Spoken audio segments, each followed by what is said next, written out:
بسم اللہ الرحمن الرحیم۔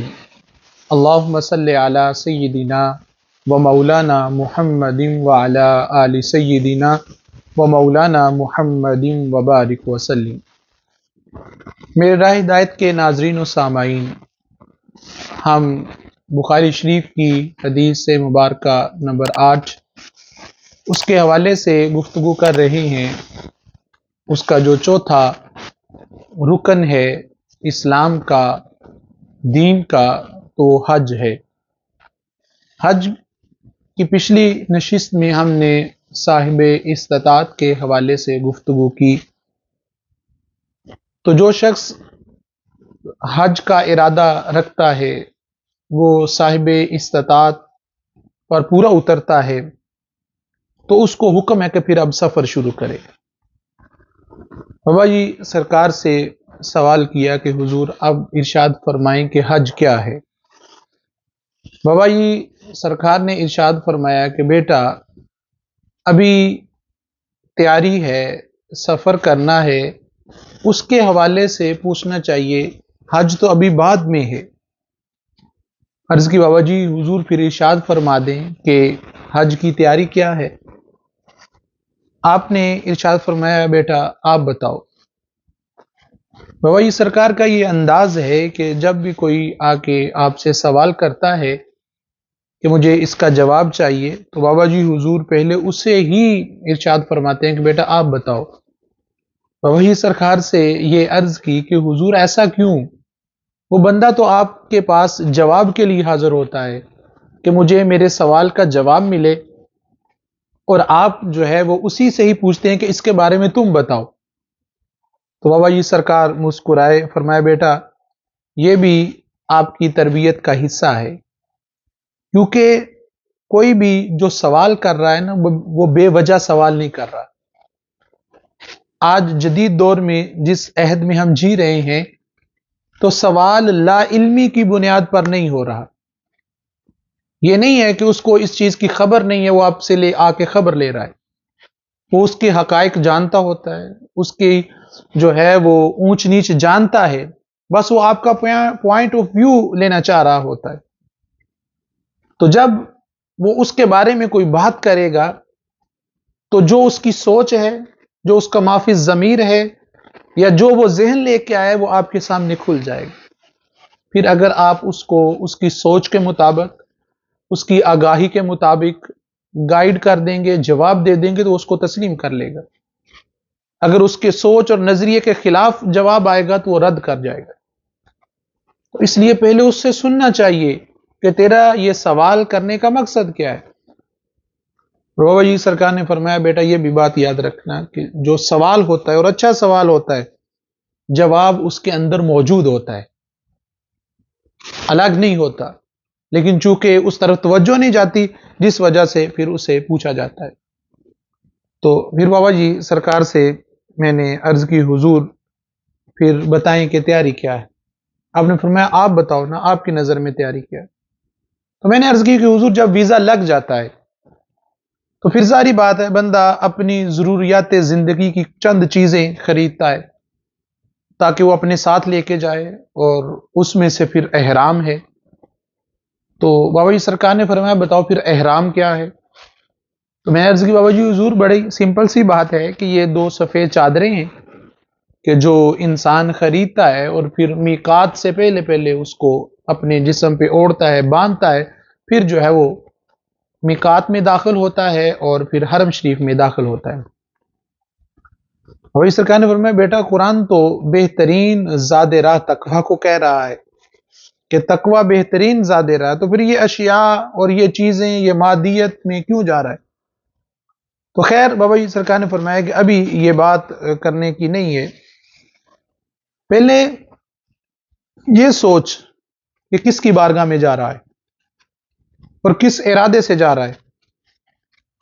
کیا جس ہستی کی بارگاہ میں تو جا رہا ہے وہاں جانے کے آداب سیکھیں، وہاں کس طرح اس کے حضور پیش ہونا ہے، کس طرح گفتگو کرنی ہے، تیری سوچ کا لیول کیا ہے، اس بارے میں کوئی تیاری کر رہا ہے؟ تو جواب نفی میں تھا وہی سرکار نے خود فرمایا بیٹا معاشرے میں دیکھو 99.99% لوگ صرف رسم دنیا کے لیے جاتے ہیں تاکہ اپنی نام کے ساتھ جو ہے وہ لفظ حاجی کا اضافہ کر لیں، اس کے علاوہ کچھ، ورنہ اگر اس کو راضی کرنا ہے تو اس کو راضی کرنا تو بڑا آسان ہے، وہ تو یہاں رہ کے بھی راضی ہو رہا ہے۔ اگر اس کی رضا مقصود ہے، کسی پہ صلہ رحمی کر، وہ راضی ہو جائے گا، کسی بھوکے کو کھانا کھلا، وہ راضی ہو جائے گا۔ وہ اتنا مہربان ہے کہ انسان کی سوچ بھی اس تک نہیں پہنچ سکتی۔ کوئی سرکار نے فرمایا بیٹا چلو خیر تیاری کی طرف آؤ۔ احرام کیا ہے؟ عرض کی حضور وہ 2 چادریں، سفید چادریں۔ میں جانتے ہو انسان بڑا ظالم ہے، اس نے اپنے لیے بہت سارے مسائل خود ہی پیدا کیے ہیں جو اس کی طرف سے نہیں ہے۔ انسان لباس کو کیا سمجھتا ہے؟ لباس کا بابا جی سرکار نے فرمایا بیٹا بنیادی مقصد یہ ہے کہ یہ آپ کے بدن کو ڈھانپتا ہے، ستر ہے، بس چھپاتا ہے بدن۔ لیکن انسان اتنا ظالم ہے کہ اس نے اس کو بھی فخر کا ایک ذریعہ بنا لیا کہ جی یہ فلاں برانڈ ہے، دوسروں کو کمتر سمجھتا ہے اور سمجھتا ہے میں نے یہ پہنا ہوا ہے، میرے پاس یہ ہے، میرے پاس یہ ہے۔ تو اس نے پھر کہا کہ جب تو نے میری بارگاہ میں آنا ہے نا تو اس فخر والے لباس کو جس میں غرور ہے، تیرا تکبر ہے، تیری انانیت ہے، تیری بڑائی ہے، تو کبریائی کو لے کے بیٹھا ہوا ہے، اس کو ذرا اتار، سائڈ پہ کر، اور پھر وہ 2 انسری چادریں پہن کہ جس میں کوئی تکبر نہیں ہے، کوئی غرور نہیں ہے، کوئی بڑائی نہیں ہے، کوئی اکڑ نہیں ہے، اس طرح آ میری بارگاہ میں۔ کبریائی کو پیچھے رکھ، کیونکہ بڑائی اور کبریائی صرف اسی کی ذات کی ہے، وہ وحدہ لا شریک ہے۔ یعنی غرور تکبر نکال، عاجز، انکساری اور بڑے ہی تواضع کے ساتھ میری بارگاہ میں داخل ہو تاکہ تجھے پتہ چلے کہ تو کس کی بارگاہ میں آیا ہے۔ اپنی ساری انانیت کو پیچھے چھوڑ دے، اپنی پہچان کو ختم کر، اور جو اپنی خود ساختہ تو نے امتیازی شان بنائی ہوئی ہے اس کو اپنے پاؤں تلے روند کیا، پھر میری بارگاہ میں حاضر ہو، 2 سفید چادریں اوڑھ میری بارگاہ میں آئے۔ کیوں؟ تاکہ تجھے تیری آخرت یاد رہے۔ روی سرکار نے فرمایا بیٹا اس بات کو بھی یاد رکھنا ذہن میں کہ جب بندہ اس دنیا سے جاتا ہے نا تو اس وقت یہی 2 سفید چادریں اس کا آخری لباس ہوتا ہے۔ کیوں؟ جب وہ اس دنیا سے چلا گیا اب اس کی اپنی کوئی مرضی نہیں ہے، اپنی کوئی منشا نہیں ہے، اپنی کوئی خواہش نہیں ہے، کسی قسم کی بھی حرکت خود نہیں کر سکتا، محتاج ہوتا ہے۔ جب تک قبر میں اس کو دفن نہیں کیا جاتا موجود تو ہوتا ہے اس دنیا میں لیکن محتاج ہوتا ہے دوسرے کا، غسل بھی اس کو دوسرے دیتے ہیں، کفن بھی دوسرے دیتے ہیں، قبر تک بھی دوسرے لے کے جاتے ہیں۔ اس کی نہ اپنی کوئی خواہش، نہ اپنی آرزو، نہ کوئی منشا، نہ کوئی ارادہ، کچھ بھی نہیں ہے۔ تو جب تو نے احرام پہنا ہے نا تو پھر تو اس مردے کی طرح ہے، اپنے آپ کو رب کے سپرد کر دے، اپنی مرضی کو ختم کر، اپنی خواہش کو ختم کر، اپنی آرزو، اپنی تمنا کو ختم کر دے، پھر جس طرح مالک راضی، جس طور پہ وہ راضی، جس حال میں وہ راضی اور جس طرح وہ راضی اس طرح پھر اپنا سفر شروع کر، کہ وہ تو ایک مردے کی طرح ہے اس کی بارگاہ میں۔ اور پھر جب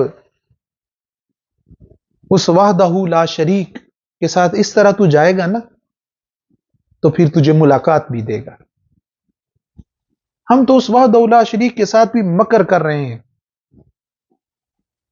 احرام پہن کر بھی مکر، منافقت، دھوکہ بازی۔